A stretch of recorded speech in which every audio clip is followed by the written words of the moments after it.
le importaba un bledo el dinero que se robaba, que podía ayudar a la gente en contexto de pandemia. Porque él no conoce a esa familia, no siente empatía por esa familia, no conoce a los hijos de los trabajadores.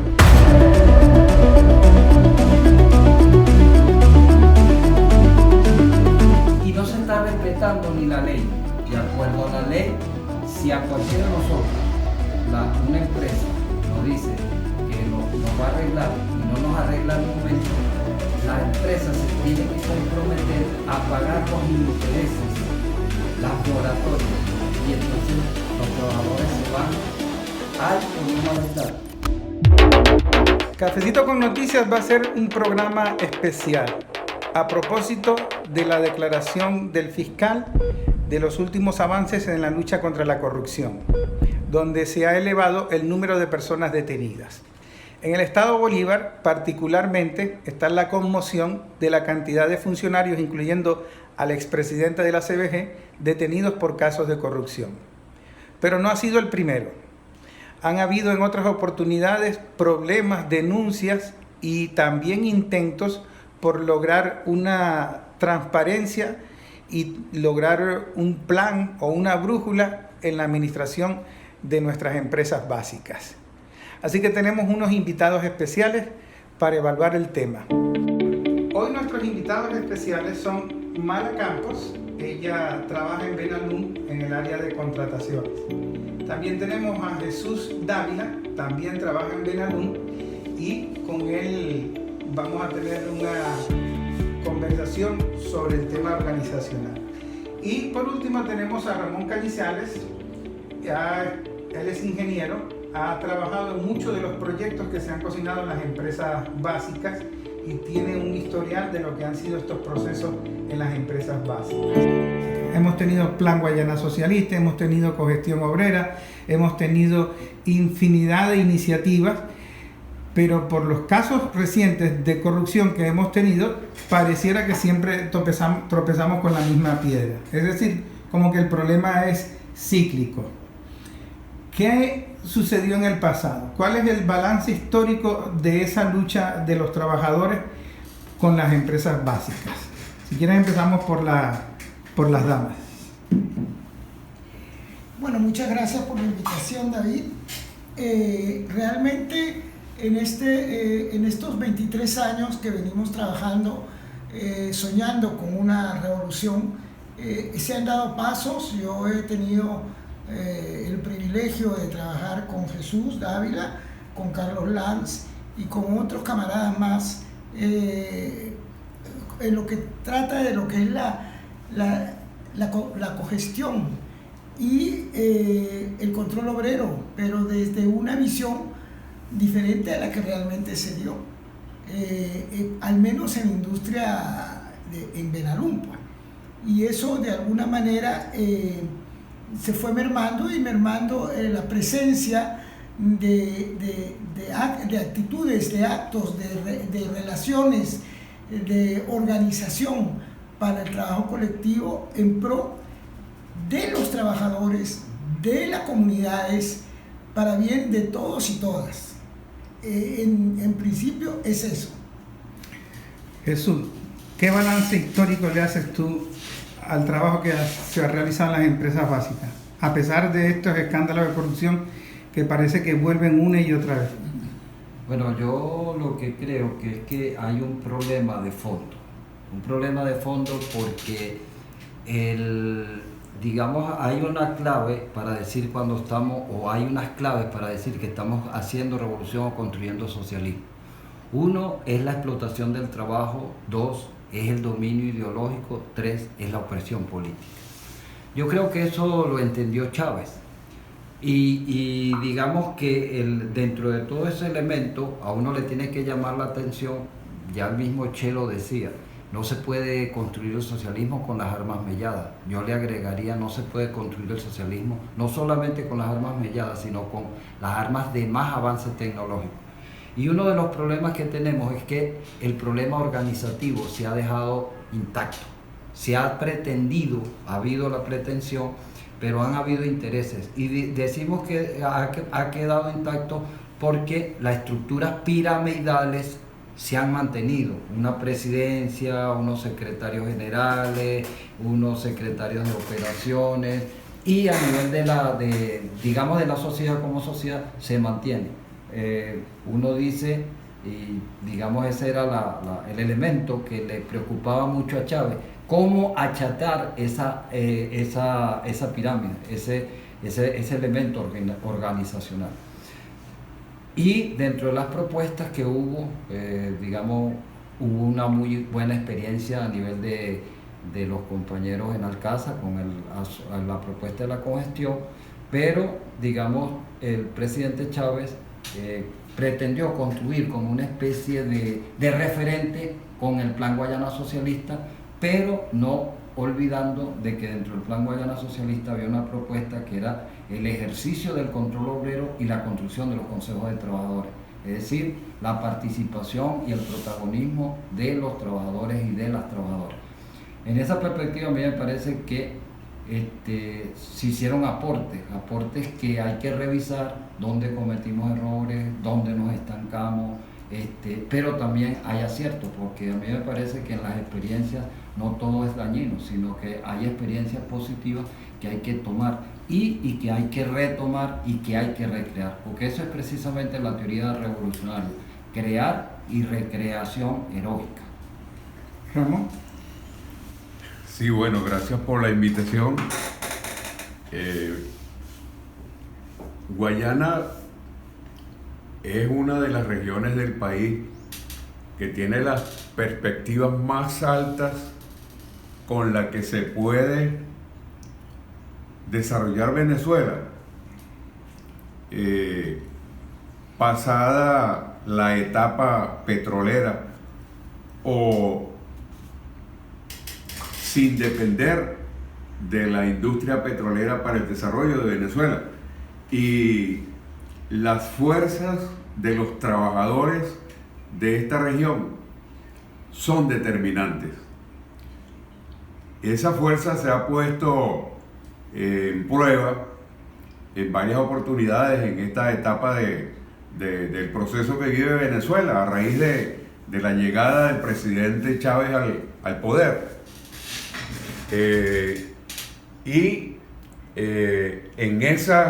En ese tránsito, en esos escalones en que se ha vivido en Guayana, se ha planteado la necesidad de entregar a los trabajadores, de darle poder a los trabajadores, de hacerlo partícipe efectivo de los procesos de producción, pero no ha tenido éxito en ninguna de las oportunidades en que eso se ha planteado. Y sin embargo, estimamos que sigue siendo ese planteamiento el planteamiento válido para lograr el que la clase trabajadora se adueñe de su proceso de trabajo. Se adueñe de su proceso de trabajo significa que se dignifique el trabajo y se dignifique el trabajador y la familia y por lo tanto la comunidad. De tal manera también que el trabajador, sintiéndose valorado, sintiéndose respetado y dignificado, siempre va a dar más valor a su trabajo y por lo tanto el fruto de ese trabajo va a ser más significativo para Venezuela, para la patria, y va a ser sostenido y va a ser sostenible, porque el valor del trabajo tiene mucho más importancia que el simple cambio por un sueldo, por un salario.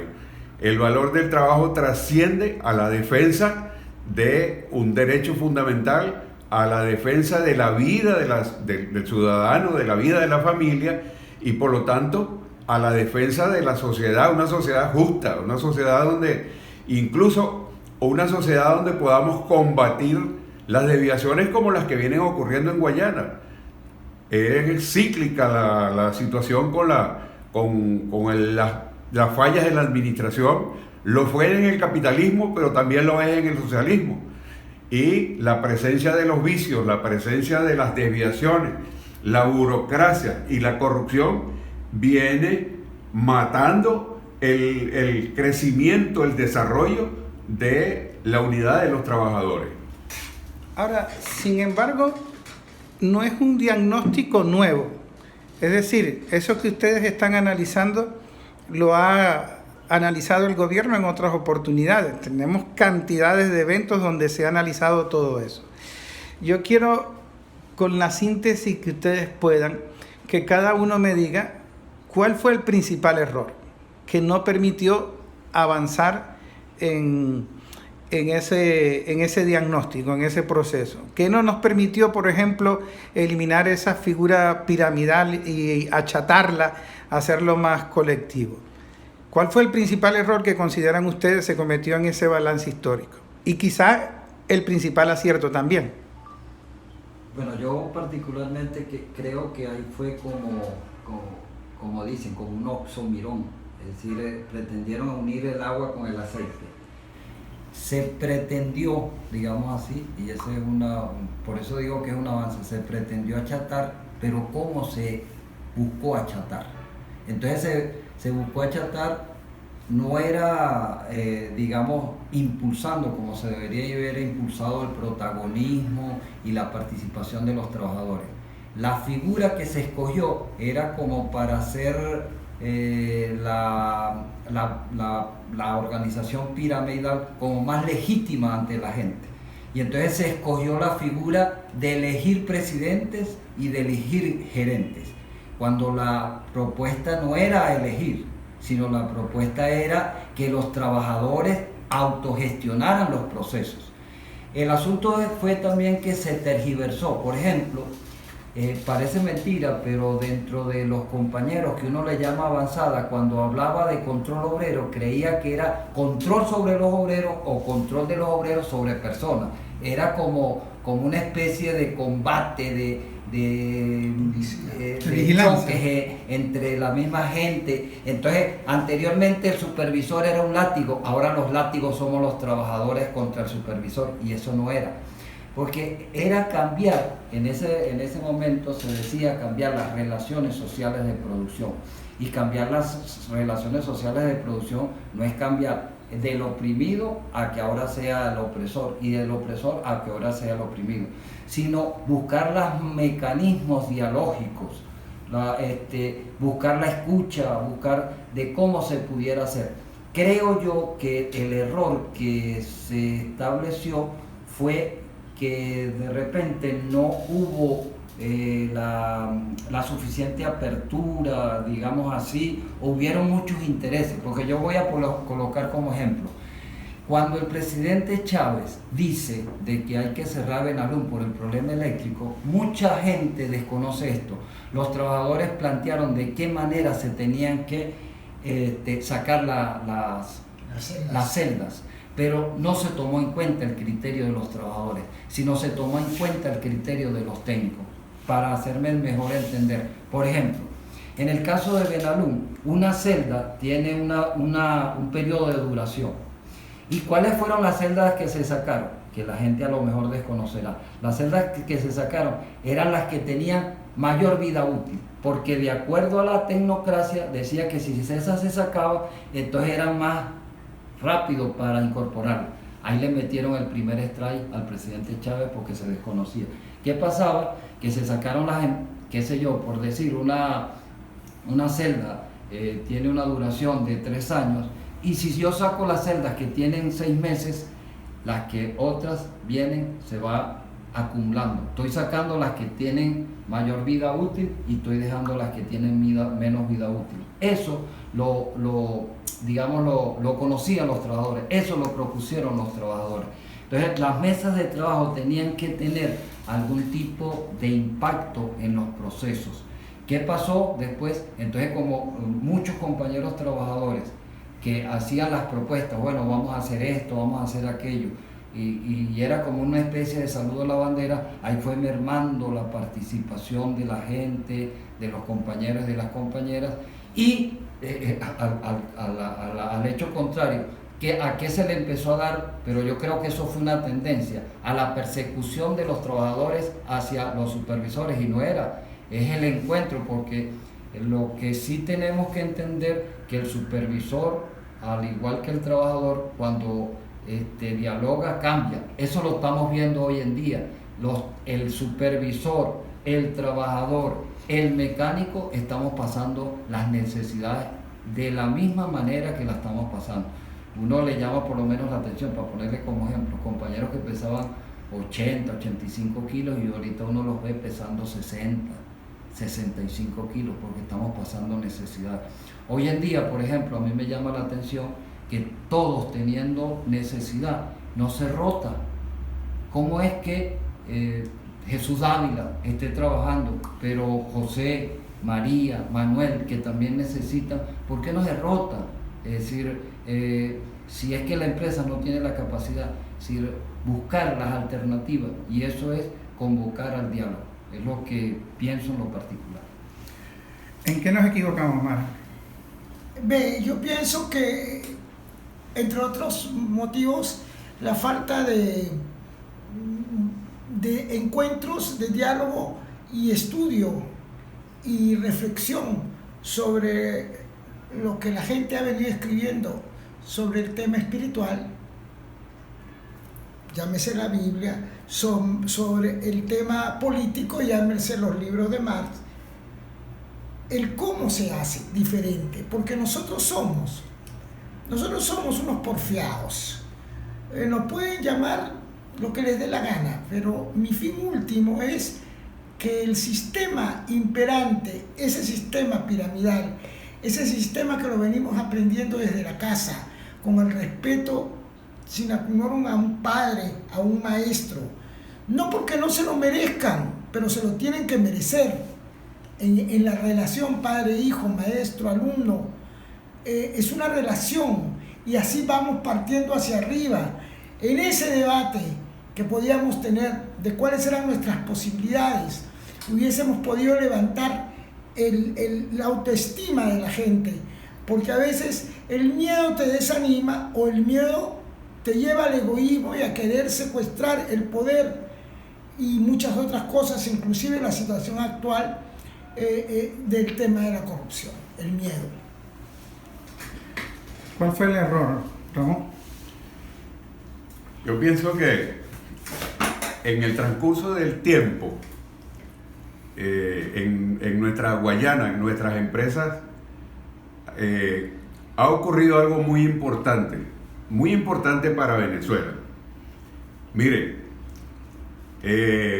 algo que quiero compartir aquí con los compañeros es, hace 40 años, cuando estas empresas, 40, 50 años, cuando estas empresas comenzaron sus procesos de producción, la dependencia en el trabajo era muy alta de las tecnologías compradas, de las tecnologías traídas de afuera, y nuestros trabajadores sencillamente iban a cumplir las tareas que se les asignaban. Pero eso fue cambiando progresivamente y nos fuimos preparando, y los trabajadores de todos los niveles, desde el trabajador más humilde hasta el que desempeñaba funciones de alta tecnología, fuimos aprendiendo, y hoy por hoy tenemos un gran dominio, mejor dicho, tenemos el dominio de los procesos tecnológicos para la transformación de la bauxita en alúmina, la transformación de la alúmina en aluminio, la transformación del hierro en productos de reducción directa como las briquetas, y la producción de acero y la transformación del acero en materias primas útiles, en productos útiles para la sociedad. Ese es un paso muy importante que lo hemos dado en Guayana, especialmente en Guayana, en unas industrias que no son fáciles de operar.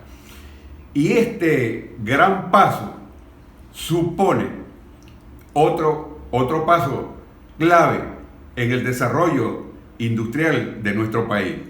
¿Cuál es ese otro paso? La unidad de los trabajadores, independientemente del nivel en que se desenvuelve cada trabajador en la fábrica. Repito, como desde del trabajador más humilde hasta el trabajador que domine las más altas tecnologías de los procesos, debe y tiene que haber unidad. Claro, se han cometido errores queriendo, por ejemplo, imponer desde afuera algunos criterios de cómo funcionar, cómo hacer la parte administrativa y cómo, sin oír a los trabajadores, sin tener en cuenta sus opiniones, cuando los trabajadores son los que manejan, los que dominan los procesos, a los trabajadores son los primeros a quien hay que consultar, y los trabajadores ya saben el camino a seguir. Entonces, ese elemento del diálogo verdadero, del diálogo fraterno de todos los días, de todos los turnos, de todo el año, eso solamente es posible en un ambiente de verdadera amistad, de verdadero equilibrio y de verdadera entrega por la defensa de nuestras empresas. Aquí hay varios elementos que juegan un papel fundamental. Es tanto la dirección de las empresas como la dirección de los movimientos sindicales organizados.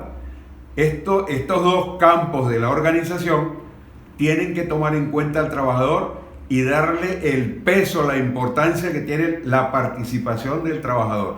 Ese es el que sabe cuál es el mejor material, ese es el que sabe cuáles son las condiciones mejores para producir, ese es el que sabe cuál es la calidad de los productos, y ese es el que sabe todos los elementos, por muy sencillos que sean o por muy complejos que sean, en cada uno de los procesos. Y por lo tanto, si tenemos el dominio de la producción, también tenemos que tener el control o los beneficios de esa producción, que a los trabajadores debe llegarle. El trabajador debe disfrutar de los beneficios de esa producción, y eso en cierta forma ha estado mal enfocado y mal dirigido. A modo de conclusión, ustedes me corregirán. Hemos tenido un balance histórico revolucionario en nuestras empresas. Los trabajadores se han reunido en Plan Guayana, han tenido diferentes mesas de trabajo y han hecho importantes aportes para cambiar el modelo organizativo de las empresas. Y en todos estos años han desfilado cantidad de presidentes pregonando esos cambios. En el último escándalo de corrupción, en muchas entrevistas que dio el expresidente Pedro Maldonado, el expresidente de Sidor, Néstor Astudillo, ellos hablaron de que los trabajadores tomaban las decisiones, de que los trabajadores tomaban las acciones, y no solo ellos, sino los anteriores a ellos que cometieron los mismos errores. Entonces, debo concluir que la esencia de los cambios que estaban pidiendo los trabajadores no se dio. Es decir, se siguió manteniendo la figura piramidal que facilita la disposición de los recursos o facilita la corrupción, y de alguna manera termina involucrando a los trabajadores en esa pasividad de no darse cuenta de que los cambios no se dieron como ellos lo estaban proponiendo, de que los cambios incluso fueron para mantener el mismo modelo, y eso no permitió avanzar. Yo creo que hay que tomar en cuenta de que a nosotros nos pasaron contrabandos, digamos, y hoy en día con la reflexión nos damos cuenta. Nos pasaron contrabando porque resulta que si uno se preocupa por el proceso productivo, ahí no está impulsando la construcción del socialismo. Ahí en todo caso hay un modelo japonés, taylorista, toyotista, que plantea cómo mejorar los procesos productivos. Porque digamos, ¿por qué se mantuvo esa estructura piramidal? Porque lo que aparentemente fue el achatamiento era ¿qué opinas para mejorar el proceso productivo? Pero cuidado, no toques el elemento administrativo. Porque fue el contrabando que nosotros nos metieron. Decir, no, yo escojo, vamos a escoger si es Cristina, si es María, si es Juan o Manuel como gerente. Pero hay las estructuras no son neutras. Así como las palabras no son neutras, las estructuras no son neutras. Las organizaciones se construyen con determinadas finalidades, con determinadas lógicas. Entonces hubo una democratización, como dice el compañero, del saber tecnológico, pero no democratización de la parte administrativa. Y eso es lo que pasa en PDVSA. Cuando empezamos a tocar la parte administrativa, entonces nos dicen que somos agentes de la CIA, que somos contrarrevolucionarios, que estamos en contra del proceso, qué sé yo, cualquier tipo de caracterización.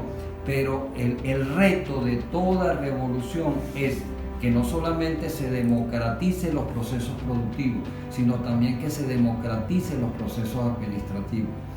Marx, en sus escritos, siempre, cuando nos habla, no nos habla solamente del proceso productivo, nos habla del proceso productivo, nos habla del proceso distributivo, nos habla de los intercambios, nos habla de cambio. Es decir, todos esos procesos nosotros los tenemos que saber. Porque, por ejemplo, en el control obrero no es control sobre las personas, es control sobre los procesos, es superar la enajenación. Y en ese sentido, por ejemplo, como control obrero, hay una parte que la han puesto como Contraloría, pero no es así. Que nosotros tenemos el trabajador, y eso no se ha democratizado, por eso digo que la parte administrativa no se ha democratizado. ¿Qué se vende y a quién se vende? ¿Por qué sucede en Sidor lo que sucede? Los trabajadores conocían que se estaba vendiendo determinadas cosas, determinados productos, y a quién se estaba vendiendo, qué recursos. Porque ¿qué es lo que nos dicen? Y es la mentira que nos han establecido, que si eso se democratiza a nivel de los trabajadores, pues entonces le estamos abriendo, como decir, los brazos a figuras foráneas. Es mentira, eso es falso. En la misma medida que los trabajadores conocen los procesos productivos y conocen los procesos administrativos, se va blindando, porque la corrupción es más difícil. Si yo sé que, por ejemplo, para producir aluminio, pongo como ejemplo, no es que sea así, se van a gastar $1.000, pero resulta que para producir esa tonelada de aluminio, ahora en vez de gastar 1.000, estamos gastando 1.200, yo tengo que revisar. Es conocer los procesos administrativos. Que si en salario se está yendo, qué sé yo, el 25%, y ahora en vez de irse el 25% se está yendo, es el 10%, yo tengo que revisar. Aunque esté rebajando, yo tengo que revisar. Yo tengo que revisar en las condiciones que están viviendo los trabajadores. Porque no puede ser, por ejemplo, ahorita en Benalum y en todas las empresas, con el plan que se está llamando de contingencia, prácticamente a muchos trabajadores se tiene chantajeado. No vaya a denunciar porque afuera hay mucha gente que necesita trabajar. Todos necesitamos. El que nos chantajea necesita. No es que yo haya recibido chantaje ni nada por el estilo, pero el que hace esa práctica también necesita. Nosotros necesitamos. Y lo que tenemos que aprender, que a mí me parece que es importante, que en la misma medida que se adecentan las organizaciones, pues el beneficio no solamente para los trabajadores, sino para la comunidad, porque los recursos no solamente van para mejorar unos salarios, sino los recursos también van a estar destinados para una escuela, los recursos van a estar destinados también para tener hospitales dignos. Para tener dignidad de la comunidad. Eso lo tenemos que ver. Entonces a mí me parece que la gran contradicción que se vivió, y es la contradicción que tenemos que resolver, es que no hay que solamente democratizar lo técnico, hay que democratizar lo administrativo, hay que manejar lo administrativo para que no se presenten esos hechos de corrupción tan funestos, tan dañinos, tan perjudiciales, porque resulta que con los hechos funestos de PDVSA no están solamente los trabajadores, sino es la colectividad la que está viviendo esas situaciones negativas. Cuando uno veía las noticias de la producción, se hacía mucho énfasis de que los trabajadores en colectivo con los CPTT saben cómo es el proceso y están aumentando la producción. Y se decía también como otra línea discursiva exitosa, y no solo eso, sino que en el proceso están sustituyendo piezas que eran importadas y estamos sustituyendo importación.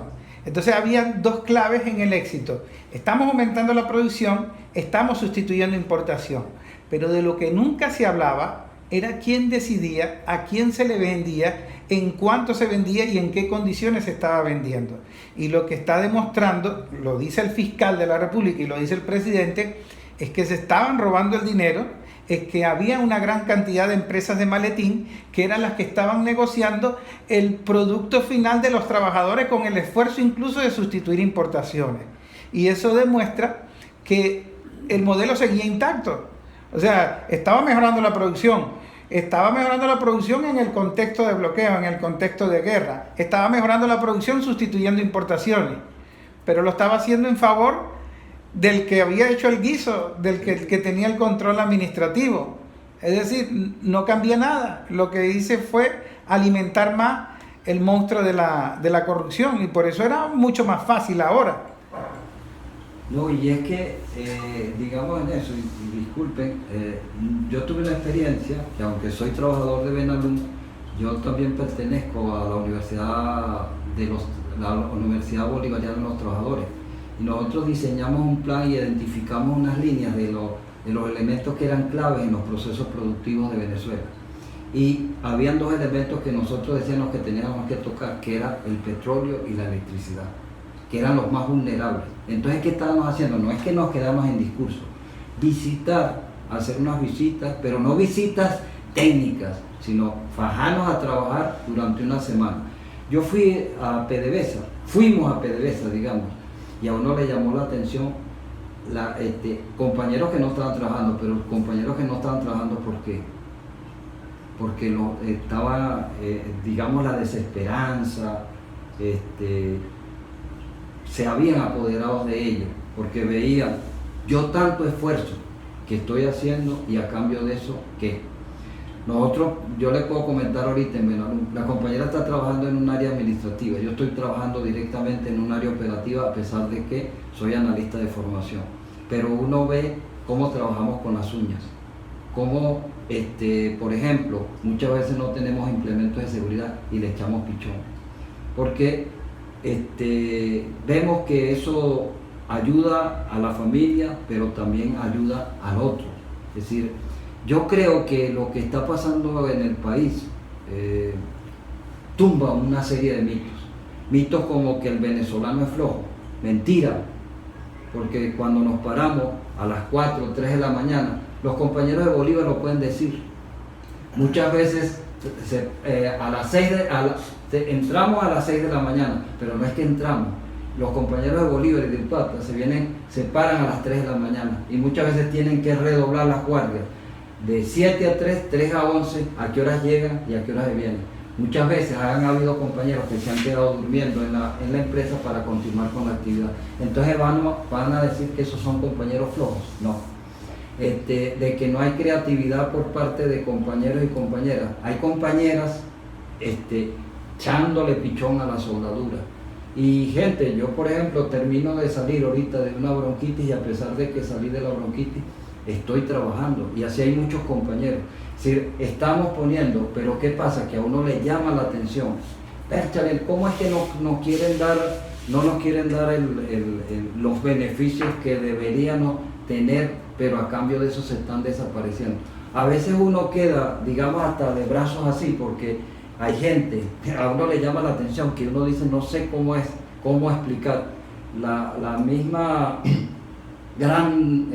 digamos, los grandes jerarcas de Norteamérica dicen que Venezuela sí está bloqueada, pero gracias al comportamiento que ha habido de los procesos corruptivos, entonces la gente dice como que si fueran procesos que se desvincularan, que si hay corrupción no hay bloqueo, que si hay bloqueo no hay corrupción, y no son procesos que están en contradicción, que pueden convivir. Por el contrario, ¿qué ha pasado? Y uno lo conoce, en partes donde ha habido bloqueo, a veces la corrupción avanza más, porque la pretenden justificar con el bloqueo, porque tiene un tipo de repercusión. Pero sí siento yo, y ahí reivindico a los compañeros y a las compañeras, los mitos de que nos decían que el venezolano es flojo, eso se tumba, porque es gente, somos gente trabajadora y trabajadora. Yo digo que en Benalum, por lo menos en el caso de Benalum, no podría hablar que si nos jubilan a todos los viejitos que estamos trabajando, 62 años, 68 años, Benalum queda prácticamente desarmada, porque son los que le estamos echando pichón. Pero no es que porque los jóvenes no quieran trabajar, sí están trabajando, pero están buscando, digamos, alternativas, porque es el que ayuda al padre, a la madre, a la familia. Entonces, ese elemento era un elemento que quería puntualizar en cuanto que hay aportes, hay elementos que contribuyen a los procesos revolucionarios. Por eso es que el presidente Chávez decía, y yo creo también, digamos, en lo que decía Jesús, qué le recomendaba a Jesús y qué nos recomendaba el presidente Chávez y qué nos recomienda toda revolución. Si usted quiere ser revolucionario, tiene que convivir con el pueblo, tiene que sentirse pueblo. Si no se siente pueblo, no hable en nombre del pueblo. Si no siente el dolor, no hable en nombre del dolor. Si no siente el sufrimiento, no hable en nombre del sufrimiento. Cuando la gente padece problemas de agua, padece problemas de desnutrición, padece que tiene que hacer las colas al igual que el otro en el hospital, ahí hay un revolucionario potencial. Ahí hay un revolucionario no de palabra, no de aquello que decía el Che, que tienen la revolución en la boca para vivir de ella, que ahorita lamentablemente hay mucho de eso, sino que la tienen aquí en el corazón profundamente y dan la vida por ello. No de palabras, sino en acciones no solamente militares, sino en la acción cotidiana, en aquella que contribuye a construir un país, a mejorar un país, a sentir de que así no conozca a la amiga Mara, pero yo la siento porque es mi hermana. Ahí, digamos, lo que decía un pensador, no se puede, él decía, no se puede ser cristiano y no ser revolucionario. Yo digo hoy en día que no se puede ser revolucionario sin ser cristiano, en cuanto uno tiene que amar al prójimo, luchar por el prójimo y hacer un mundo feliz por el prójimo, porque cuando queremos al prójimo nos amamos a nosotros también. Sí, a mí me gustaría como dejar planteado como varios temas que están presentes y que no podemos obviarlos, no los podemos desconocer. En Venezuela hemos tenido una crisis de varios años, además de la pandemia, que fueron 2 años que afectó la vida de todo el mundo, de todos los seres humanos, de la humanidad completa. Nosotros no nos escapamos de eso y fueron 2 años de gran dificultad. Y en ese periodo de esa gran dificultad, eso ha servido para que reflexionemos con mucho más criterio, con mucho más paciencia y con mucho más conciencia acerca del papel que tenemos nosotros, no solamente en la casa, en la comunidad, sino también en la fábrica, en el trabajo. Y me parece que es un elemento de considerar. Otro elemento, antes de la pandemia, hubo otra pandemia aquí en Venezuela, que fue la crisis del sistema eléctrico nacional, que condujo a tener que intervenir en las empresas. Y eso lo hizo desde el presidente Chávez, y también el presidente Maduro ha tenido que manejarlo con mucho tacto, porque ha sido una situación difícil. Pero Venezuela y nuestra región tiene tanta potencia y tanta capacidad que estamos saliendo adelante. Y se puede producir aluminio, se pudieron arrancar unas celdas, progresivamente se han ido arrancando celdas, progresivamente se han ido arrancando plantas en Sidor, se han ido arrancando los primeros hornos. La planta de Pella estuvo parada pocos días, pero ha estado, se ha mantenido en producción y se ha ido recuperando la producción. Y los trabajadores de Venezuela y la población venezolana ha vivido esta crisis. Entonces, tomando en cuenta esta situación, es bueno estar claros en eso, pero eso también nos enseñó a otras cosas, a valorar mucho más, no solamente el trabajo por el empleo, por tener un trabajo remunerado, no, sino eso nos ha hecho reflexionar más sobre lo que significa nuestras empresas en Guayana. Y quiero adicionar algo muy importante, que cada trabajador, detrás de cada trabajador está una familia, detrás de cada familia está una comunidad. Entonces, el efecto ha sido a la población completa, a la ciudadanía.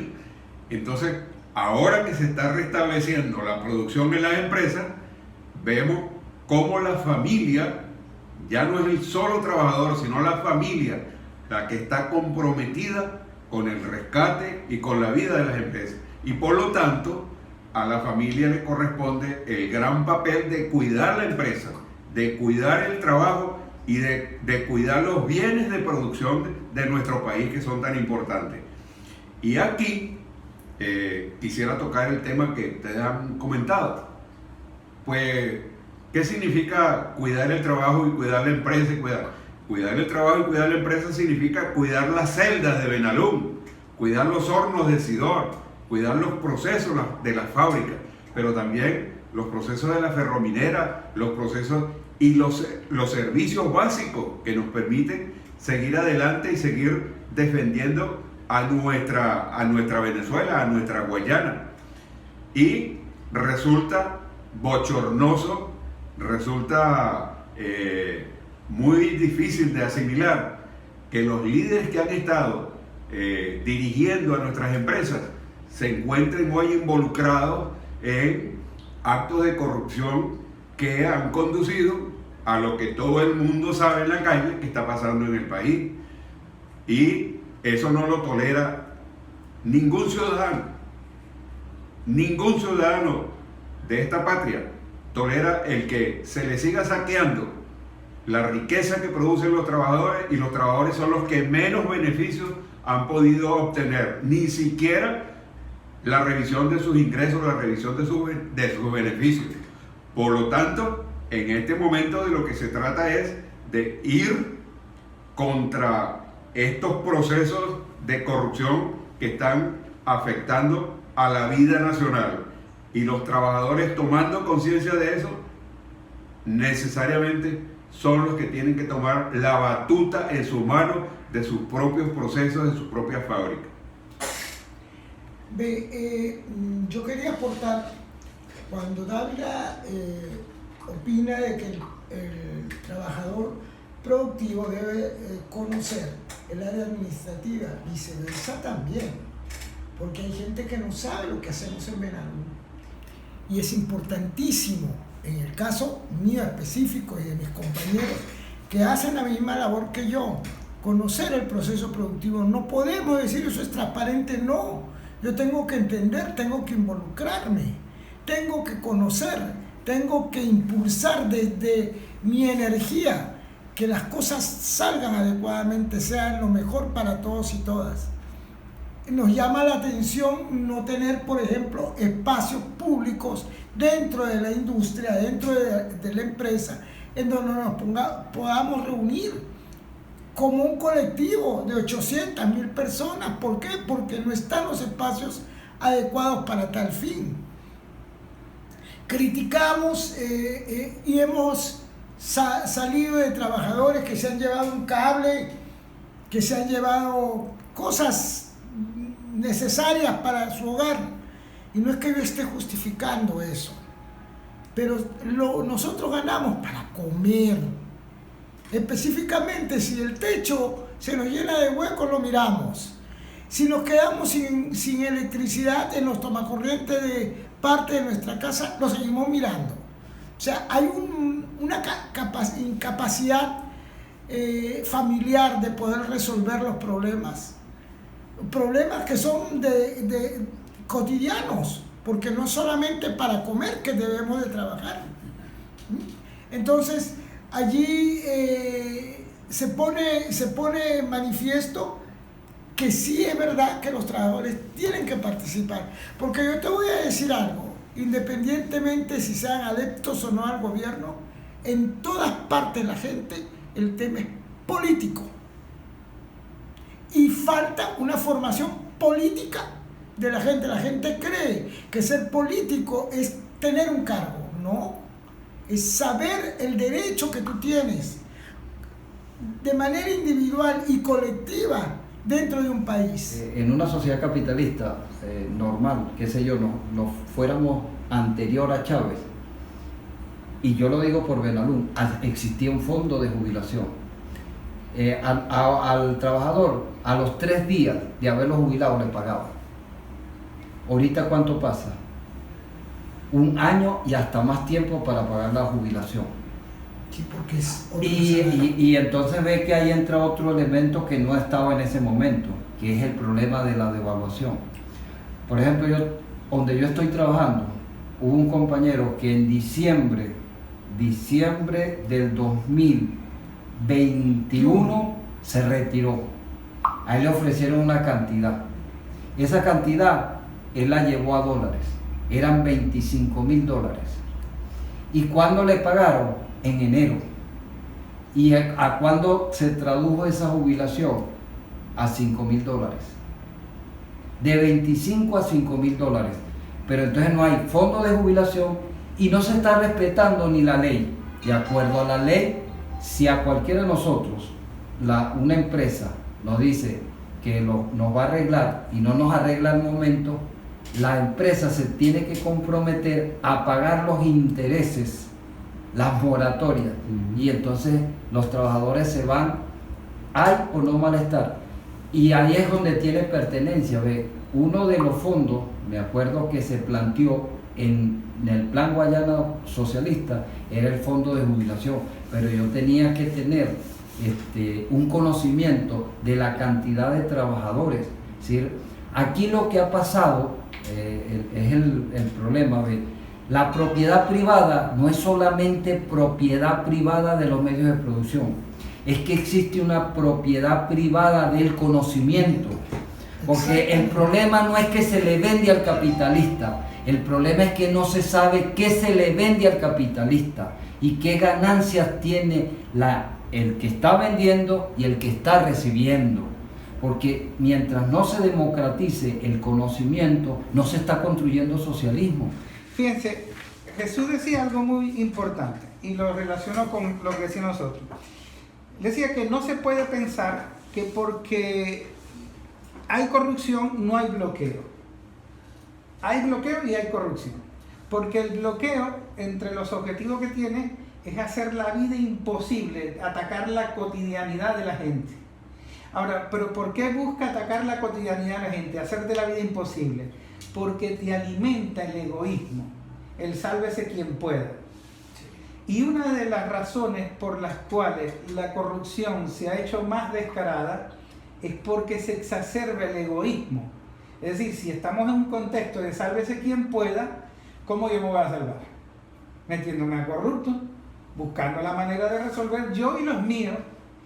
Pero Mara decía algo importante, que lo decía Ramón también, que si no cambiaste el modelo, sigue siendo un modelo piramidal, y además te le metieron pandemia, bloqueo, sabotaje eléctrico, eso exacerbó el individualismo, tú pierdes la empatía.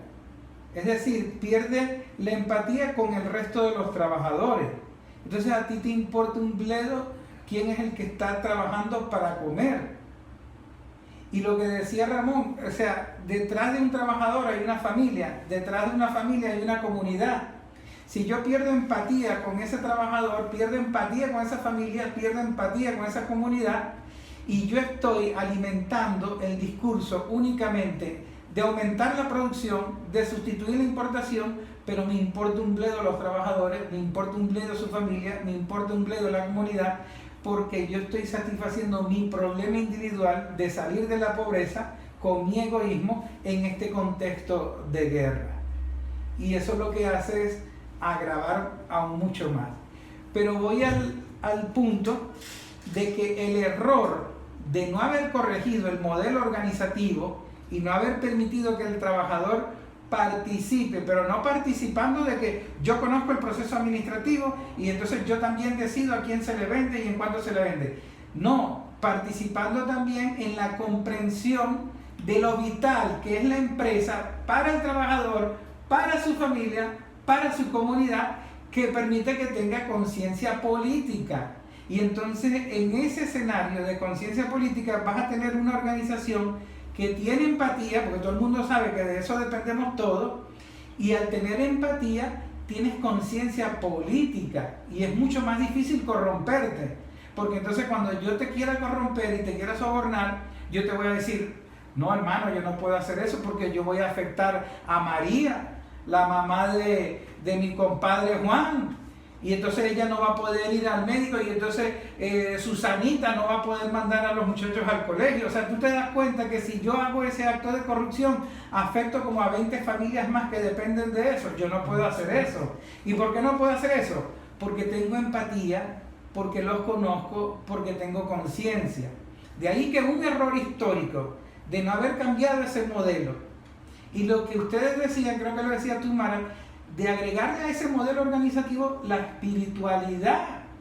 ¿Por qué un presidente de CBG le importaba un bledo el dinero que se robaba, que podía ayudar a la gente en contexto de pandemia? Porque él no conoce esa familia, no siente empatía por esa familia, no conoce a los hijos de los trabajadores. Él puede dar un discurso, aquí están los trabajadores decidiendo cómo aumentar la producción. Sí, eso es verdad. Pero no le importa el pueblo. Pero no te importa el pueblo y no te importa a quién le estás vendiendo, cómo lo estás vendiendo, y te estás cogiendo los reales y estás poniendo a ese trabajador, lo estás exponiendo a él y a su familia, porque no vas a lograr nunca esa empatía, porque nunca vas a tener la oportunidad de conocerlo de tú a tú, porque estás en un modelo organizacional que te mete en una burbuja política que te hace imposible ver en la revolución en la que deberías estar. No sé si me entienden, tienen algo que decir. Sí, un puntico, y te doy la palabra, Jesús, un puntico en ese aspecto que tú acabas de señalar. En Guayana hay gente capaz y competente para dirigir las empresas, dirigir los procesos, y conoce y domina los procesos. ¿Por qué traer gente importada que no le importe lo que pasa aquí, que no le importa a la gente que vive aquí y que no tiene ningún sentimiento hacia la gente que se ha formado, que se ha formado en la empresa, que tiene 5, 10, 15, 20, hasta 40 años laborando? Pero es que el de aquí también cae en el juego de la corrupción. El de aquí también se presta a la corrupción si no comprende esto que hablamos. Es correcto. Pero fíjate algo, en estas situaciones públicas y notorias de haber apresado a varias altas autoridades de la CBG, hay gente que ha quedado fuera de eso. Y uno se pregunta por qué. Y ahí cae la respuesta de Cañizales. Tenemos que ver que gente que le duele la ciudad, que entiende la conciencia y la vida y el calor que se pasa aquí. No, ese señor es rico. En Guayana, si yo fuese millonaria, yo no viviría en un sitio donde hace tantísimo calor, te lo digo con toda sinceridad. Tampoco me iría a vivir al frío porque no lo soporto. Pero estoy diciéndote eso, tú vives todo, has vivido desde niño esto. Ahora, hay otros elementos que a esa gente hay que aplicarle, que es lo que tú dices y también ha pasado. ¿Y por qué no han pasado con todos? ¿Qué ha pasado con los que no fueron llamados? Los que son inmunes a esa corrupción. Pero tú tienes que lograr un objetivo.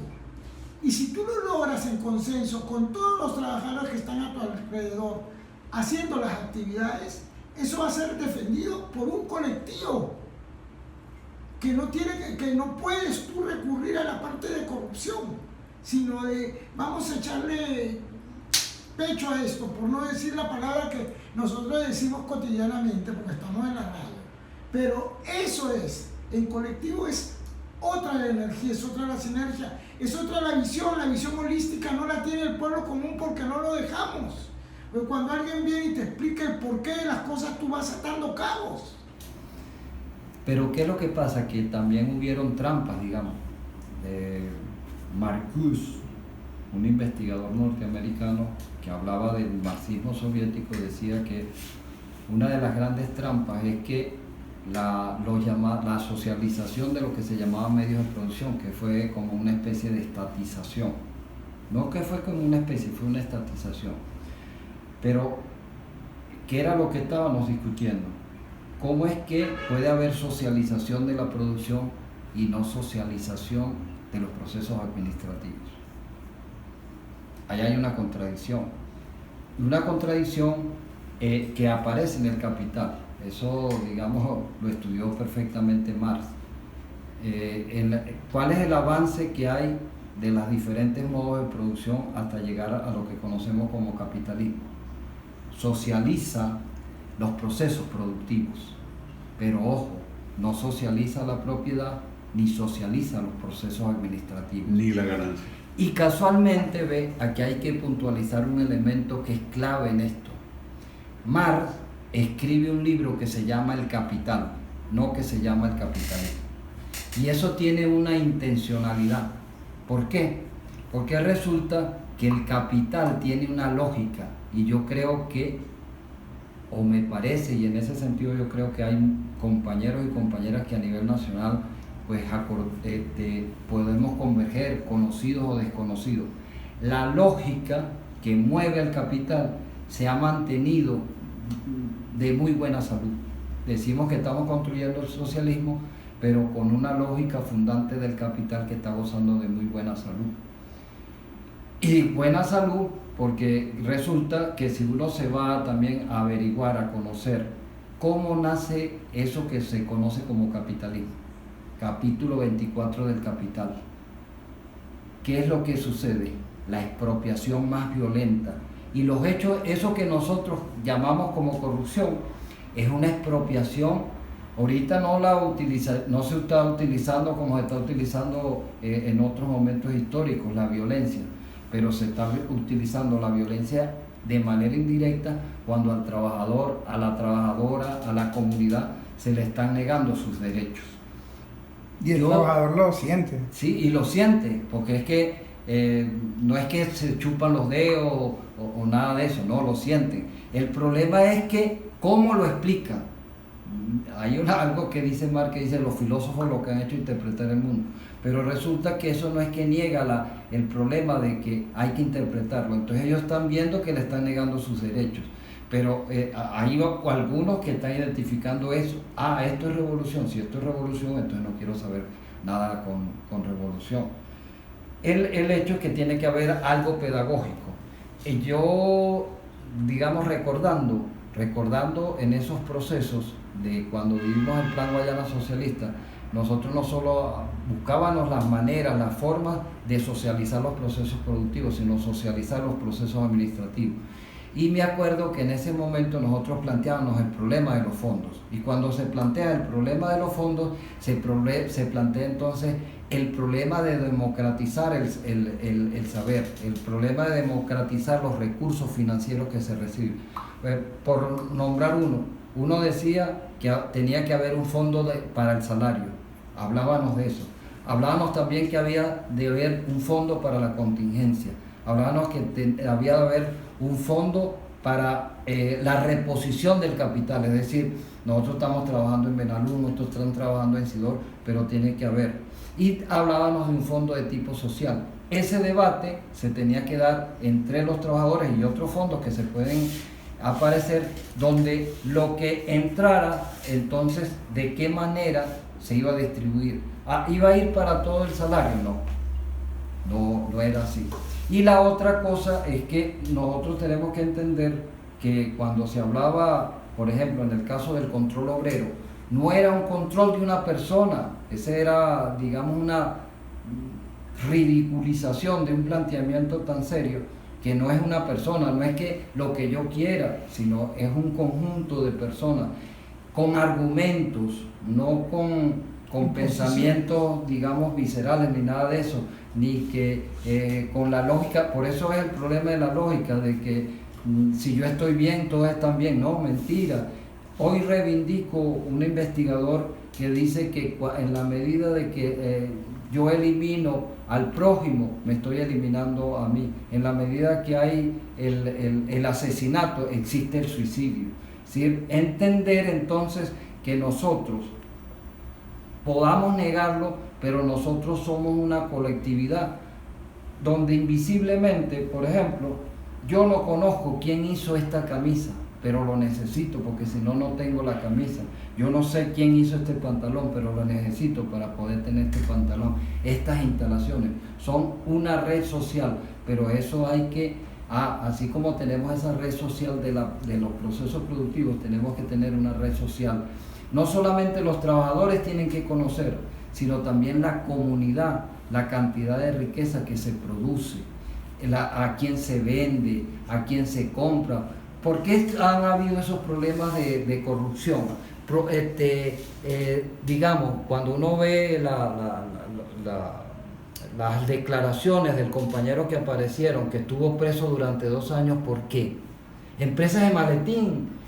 Pero si fuera la comunidad y los trabajadores dijeran, ¿a quién se le va a vender? No, pero es que, ¿cómo le vamos a comprar a una persona que no tiene ningún tipo de nada, sino lo que anda buscando es recursos? ¿A quién le vamos a vender? Es decir, conocer, esos son mecanismos para desentar los procesos administrativos, y eso tiene repercusiones positivas en el trabajador y repercusiones positivas también en la sociedad. Son más carreteras, son más hospitales. Los maestros que están luchando ahorita por un salario, ¿de dónde salen eso? Eso era lo que se denominaba en el Plan Guayana Socialista como fondo social. Eso lo tenemos que debatir los trabajadores. Y mientras los trabajadores no debatamos eso, no.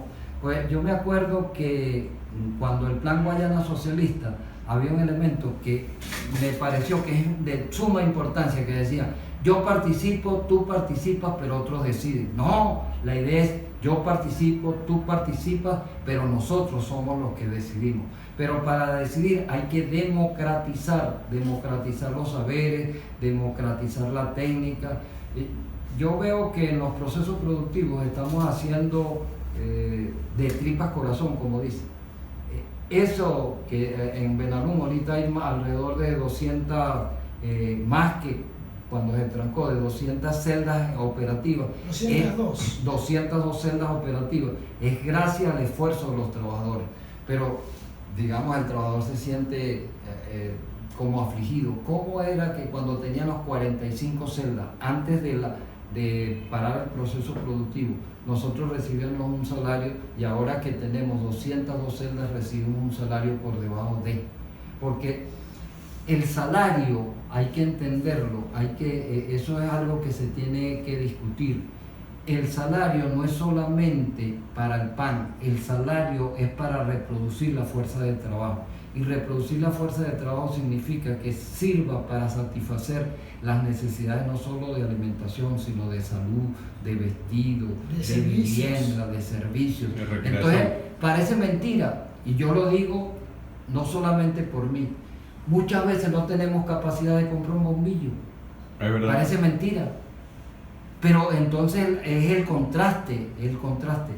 No tenemos para comprar bombillo, no tenemos para comprar un enchufe, no tenemos para comprar un toma corriente. Dígame si se nos quema un aire, si se nos daña la nevera. Entonces, todas esas situaciones, a pesar de todas las adversidades, digamos ahorita que estamos en Semana Santa, la gente está llevando su cruz, pero le estamos echando pichón. Lo que pasa es que está habiendo como una contradicción, y no armónica sino antagónica, entre lo que dicen y lo que hacen. Y yo sí estoy convencido de algo: un revolucionario o una revolucionaria es revolucionario y es revolucionaria porque su palabra es palabra de honor.